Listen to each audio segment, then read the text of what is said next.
حق بات کہنے سے مت ڈرو، کیونکہ نہ تو کوئی تمہیں موت دے سکتا ہے اور نہ ہی کہ تمہارا رزق کم کر سکتا ہے۔ جھوٹا کبھی عزت نہیں پا سکتا، چاہے اس کی پیشانی سے چاند نمودار ہو جائے۔ سچا کبھی ذلیل نہیں ہوتا، چاہے سارا جہان اس پر تالیاں بجانے لگے۔ چلنے والے پیروں میں کتنا فرق ہے، ایک آگے اور ایک پیچھے، مگر نہ تو آگے والے کو غرور اور نہ پیچھے والے کی توہین، کیونکہ انہیں پتہ ہے کہ پل بھر میں یہ بدلنے والے ہیں اور اسی کو زندگی کہتے ہیں۔ لوگوں کی باتوں پر دھیان دینا چھوڑ دیں، عزت اور رزق اللہ دیتا ہے، لوگ نہیں۔ رسول پاک صلی اللہ علیہ وسلم نے ارشاد فرمایا، کسی غریب کو دینے پر صرف صدقہ کا ثواب ملتا ہے، لیکن غریب رشتہ دار کو دینے پر دوہرا اجر ملتا ہے، ایک صدقہ اور دوسرا صلہ رحمی کا۔ خواہشات کے پاؤں چادر سے باہر نکل جائیں تو پھر سکون نہیں نصیب ہوتا۔ دنیا میں 6 چیزیں آپ کے پاس ہوں تو کبھی نقصان نہیں ہوگا۔ نمبر 1 اچھی زبان، نمبر 2 اچھا دوست، نمبر 3 امانت داری، نمبر 4 خوش اخلاقی، نمبر 5 رزق حلال، نمبر 6 ماں کی دعا۔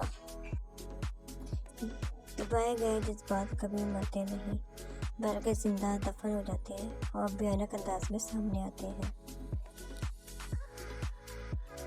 حضرت شیخ عبدالقادر جیلانی نے کہا فرمایا، ایک عاشق کو لاکھوں جنتیں بھی مل جائیں تب بھی اس کے دل کو قرار نہیں آتا، مگر جب تک وہ اپنے محبوب کو نہ دیکھ لے۔ حضرت علی کا فرمان، اگر کوئی تم سے بھلائی کی امید رکھے تو تم اسے مایوس مت کرو، کیونکہ لوگوں کی ضرورت کا تم سے وابستہ ہونا تم پر اللہ کا خاص کرم ہے۔ اختلافات کے باوجود احترام سے پیش آنا کمزوری نہیں، خاندانی ہونے کی دلیل ہے۔ شیخ سعدی فرماتے ہیں، کبھی کبھی بے بس ہونا پڑتا ہے، دل پر پتھر رکھے تو لوگ پاؤں رکھ دیتے ہیں اور اتنی بے دردی سے رکھتے ہیں کہ نہ انہیں خدا یاد رہتا ہے اور نہ اپنا انسان ہونا۔ ماں موت سے نہیں ڈرتی، اس سے مرتے وقت یہ ڈر ہوتا ہے کہ اس دنیا میں اس کے بچوں کو اس کے جتنا پیار کوئی نہیں کرے گا۔ وقت کے ساتھ ساتھ بہت کچھ بدل جاتا ہے، لوگ بھی، رشتے بھی، احساس بھی، اور کبھی کبھی ہم خود بھی۔ ماں نے کہا تھا جھک جانا، پر ہر رشتے کو ٹوٹنے سے بچا لینا، اس بات پر عمل نے مجھے ریزہ ریزہ کر دیا۔ صبر ایمان کی بنیاد ہے، اخلاق انسان کی خوبصورتی ہے، سچائی قرآن کی زبان ہے، عاجزی کامیابی کی کنجی ہے، دعا مومن کا ہتھیار ہے۔ کسی نے درویش سے پوچھا، دنیا میں سب دکھی کیوں ہیں؟ درویش نے ہنس کر جواب دیا، خوشیاں سب کے پاس ہیں، بس ایک ہی خوشی دوسرے کا درد بن جاتی ہے۔ جب تک کوئی شخص دنیا میں مشغول رہتا ہے وہ خدا رسیدہ نہیں ہو سکتا۔ حضرت علی کا فرمان، کبھی کسی کے سامنے اپنی صفائی پیش نہ کرو، کیونکہ جسے تم پر یقین ہے اسے ضرورت نہیں، اور جسے تم پر یقین نہیں وہ مانے گا نہیں۔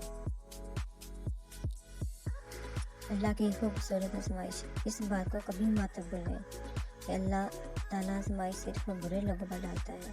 اللہ پاک اپنے محبوب بندوں کو زیادہ آزمائشوں میں ڈالتا ہے تاکہ جان سکے کہ اس کا محبوب بندہ کیا کرتا ہے۔ یاد رکھیں، ہر رات اپنے ساتھ سویرا لے کر آتی ہے، ہر مشکل کے بعد آسانی ہے۔ انسان وہ لڑائی کبھی نہیں جیت سکتا جس میں دشمن اس کے اپنے ہوں۔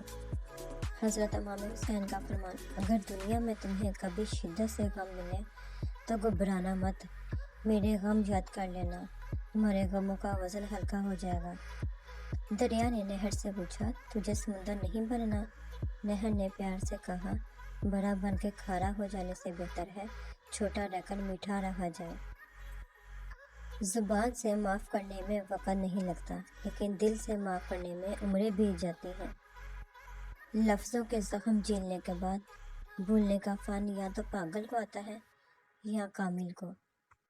نسلی اور خاندانی انسان کو عزت دو تو وہ شرما کر عاجزی اور مخلصی سے پیش آئے گا، لیکن کم نسل نیچ اور گھٹیا انسان کو عزت دو گے تو وہ تکبر سے اکڑ جائے گا اور مخالفت میں اتر جائے گا۔ کچھ رشتے کرائے کے مکان کی طرح ہوتے ہیں، انہیں جتنا مرضی سجا لو، چمکا لو، دیکھ بھال کر لو، کبھی اپنے نہیں ہوتے۔ اپنے والد اور استاد کی بات غور سے سنا کرو تاکہ تمہیں دنیا والوں کی نہ سننی پڑے۔ ماں باپ کے ساتھ تمہارا سلوک ایسی کہانی ہے جو لکھتے تم ہو لیکن تمہاری اولاد تمہیں پڑھ کر سناتی ہے۔ زندگی آسان نہیں ہوتی، اسے آسان بنایا جاتا ہے کچھ صبر کر کے، کچھ برداشت کر کے اور بہت کچھ نظر انداز کر کے۔ جب تم نماز نہیں پڑھتے تو یہ مت سوچو کہ وقت نہیں ملا، بلکہ یہ سوچو کہ تم سے ایسی کون سی خطا ہوئی کہ اللہ پاک نے تمہیں اپنے سامنے کھڑا ہونے بھی پسند نہیں کیا۔ رسول پاک صلی اللہ علیہ وآلہ وسلم کا فرمان، جو شخص بیٹی کے پیدا ہونے پر خوشی کرے تو وہ خوشی کرنا 70 بار خانہ کعبہ کی زیارت کرنے سے افضل ہے۔ غریبوں کی رائے اور فارغ لوگوں کی رائے کبھی نہیں لینی چاہیے۔ ایک حد کے بعد انسان سب کچھ چھوڑ دیتا ہے، روٹنا، منانا، شکایت کرنا، گلے شکوے، اور پھر دل ایسے ہو جاتا ہے کہ کوئی بات کرے تو بھی ٹھیک، نہ کرے تو بھی ٹھیک۔ دوسروں پر کیچڑ اٹھانے سے پہلے اتنا یاد رکھیں کہ آپ بھی انسان ہیں اور غلطیوں سے پاک نہیں۔ وقت تو انسان کی شکل تک بدل دیتا ہے، رشتوں کا بدل جانا کوئی بڑی بات نہیں۔ جو چیز بغیر محنت کے حاصل ہو جاتی ہے اس کی قدر و قیمت نہیں ہوتی۔ سونے سے پہلے آپ کے دماغ میں سب سے آخری شخص آپ کی خوشی یا درد کی وجہ ہے۔ گہری نیند کے دوران آپ کے خوابوں میں اجنبی لوگ در حقیقت وہ لوگ ہوتے ہیں جنہیں آپ اپنی زندگی میں دیکھتے ہیں۔ نیند کی کمی آپ کو کھانے کی کمی سے زیادہ تیزی سے ہلاک کر دے گی، آپ کے لیے اچھا نہیں ہے۔ مطالعہ کا دعویٰ ہے نیند در حقیقت آپ کی زندگی میں کھانے سے زیادہ اہم ہے۔ اگر آپ زیادہ سوچتے ہوئے سو جاتے ہیں تو آپ کا دماغ نیند کے دوران بھی متحرک رہے گا اور آپ تھک کر جاگیں گے۔